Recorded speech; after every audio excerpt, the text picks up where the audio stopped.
Bonjour à tous, je m'appelle Pierre-Emmanuel Debarmont, je suis apprenti ingénieur en mécanique et en spécialité architecture navale et je suis avec Alphonse aujourd'hui pour parler de mon métier, de mes passions et de mon regard sur les enjeux maritimes et énergétiques. Salut Pierre-Emmanuel, Bonjour Alphonse, comment tu vas? je vais très bien et toi? Je vais bien, merci. Pierre-Emmanuel, tu es architecte naval, c'est bien ça? Pas exactement, je suis encore en apprentissage, donc je suis en 4e année, Bac+4 d'école d'ingénieur D'accord. en ingénierie navale. Donc c'est un diplôme d'ingénieur mécanique avec une spécialisation en architecture navale et je fais cette formation en apprentissage. Est-ce que tu peux nous expliquer c'est quoi l'architecture navale et offshore? Et offshore, c'est ça. Donc l'architecture navale, l'idée globale, c'est de former un ingénieur qui est capable de construire, d'imaginer et de concevoir des structures qui peuvent être en mer, donc c'est-à-dire sur l'eau ou sous l'eau. Les structures qu'on a globalement sur l'eau, ce sont des bateaux. On a des bateaux commerciaux, des bateaux de loisirs, des bateaux de transport de tout type. On peut avoir du loisir qui font entre 5 et 6 mètres, du sportif, jusqu'au pétrolier qui vous permet d'avoir de l'énergie. Et en offshore, subsea, on a les plateformes pétrolières et les sous-marins, sachant que pour mon école, on a deux gros employeurs et un des principaux, c'est Naval Group, pour ne pas le citer, qui est un industriel qui produit de l'armement des bateaux pour la marine française. D'accord. Et du coup, toi, en tant qu'ingénieur architecte, tu conçois quoi exactement dans ce milieu-là? Alors c'est très général, la richesse du métier d'ingénieur, c'est qu'on peut avoir beaucoup de fonctions, que ça soit du chef de projet au purement technique, celui qui réalise. Donc il peut manager une équipe qui va dans l'ensemble construire un bateau, donc avec des gens qui ont chacun une spécialité pour construire ce bateau, ou être par exemple un ingénieur RDM, résistance des matériaux, et donc lui il va modéliser par exemple le bateau, toutes les poutres, les structures qui sont à l'intérieur, et voir le comportement à la mer de ce bateau. Mais du coup, toi, tu as choisi ce métier par rapport à quels critères, vu que c'est tellement large? Exactement, j'ai choisi ce métier pour la largesse, la liberté qu'il offre au diplôme, Ok. qui nous permet de faire énormément de choses et surtout, si tu t'intéresses un peu au marché du travail actuellement, tu te rends compte qu'on va être appelé à avoir différents métiers au fur et à mesure de notre carrière. En tout cas, c'est un profil qui se dessine de plus en plus. Et donc, avec un tel diplôme d'ingénieur, tu peux facilement évoluer en poste dans ta carrière, mais aussi en fonction et en enjeux, etc.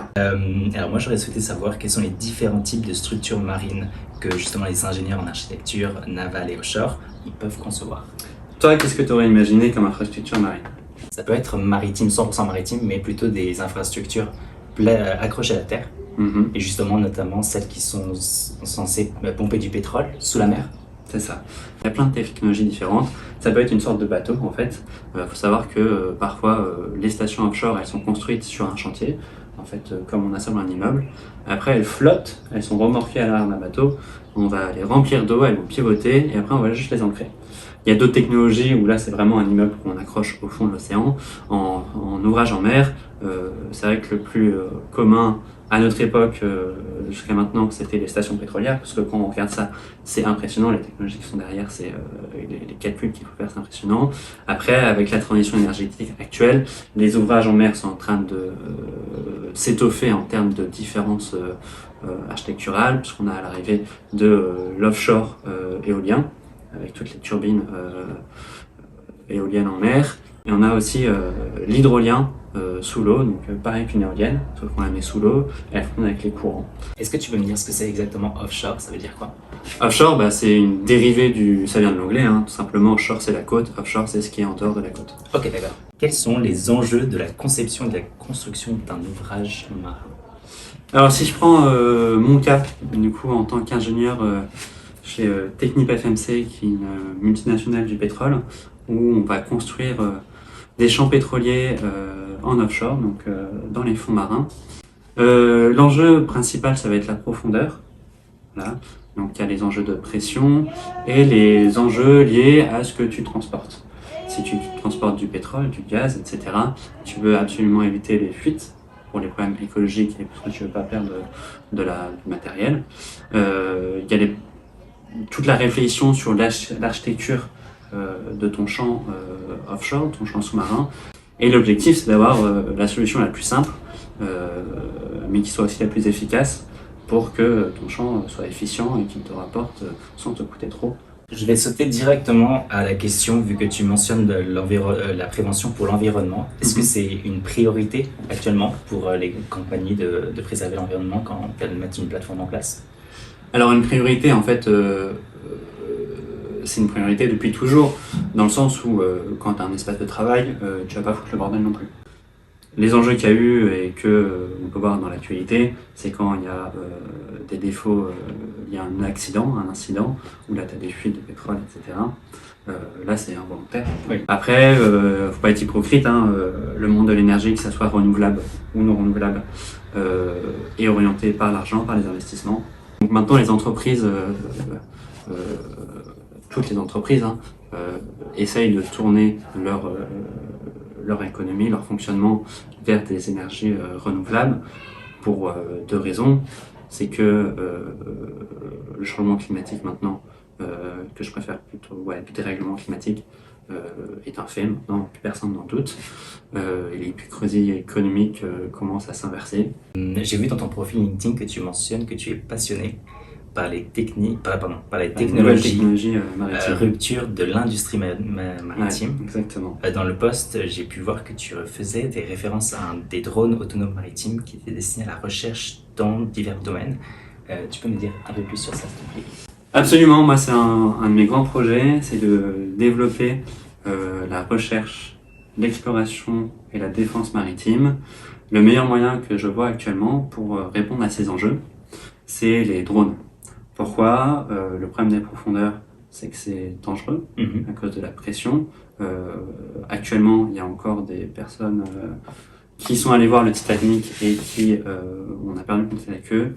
Et là, depuis quelques heures, on sait que leurs réserves en oxygène sont épuisées. Et on est toujours à la recherche. Et donc, avoir un drone autonome, c'est bien plus intéressant parce qu'il n'y a personne à l'intérieur. Ok. En plus, ça coûte pas cher. Et si on prend le cas de la guerre en Ukraine, on se rend compte que des drones pas chers, c'est super intéressant, c'est du consommable, ça va très bien. Et donc, l'idée, c'est d'apprendre à mieux connaître cet environnement sous-marin. On connaît très peu. Il faut savoir qu'on a mieux cartographié la surface de la Lune, la surface de Mars, que les fonds marins. Est-ce que globalement, en 3 ou 4 points de synthèse, tu pourrais me dire quelles sont les tendances dans le domaine de l'architecture navale et offshore? En architecture navale, si on prend le cas des bateaux, deux technologies de rupture qui commencent à apparaître comme je l'ai mis dans mon profil LinkedIn. On a l'essor de nouvelles composites. Okay. Donc les composites, c'est un ensemble de matériaux qui permet de faire une coque, par exemple. C'est par exemple plusieurs couches de bois avec de la résine, des fibres, etc. On assemble tout ça, on colle, ça fait des composites et on peut faire des structures extraordinaires. Par exemple, la structure du F-35, c'est pas du métal, c'est de la composite, etc. Si tu veux avoir quelque chose de solide et léger, tu prends de la composite. Deuxième gros enjeu, toujours pareil pour la décarbonisation et pour d'autres efficiences, on essaye d'avoir des alternatives aux moteurs à pétrole. On essaie d'avoir des voiles à mettre sur des paquebots, etc. En offshore, les enjeux, c'est avoir des parcs maritimes éoliens intéressants pour tout le monde. Sinon, il n'y a pas vraiment d'évolution sur les stations offshore pour l'exploration du pétrole, l'exploitation du pétrole. C'est des choses qu'on a très vite su faire assez bien, même très bien. Pour terminer, est-ce que tu aurais un message à faire passer? Peu importe ce que c'est. Un message, oui. Moi j'ai une grande phrase qui est tirée de la Bible qui dit la vérité vous rendra libre. Et donc moi je peux encourager toute personne à chercher la vérité, à vivre en vérité.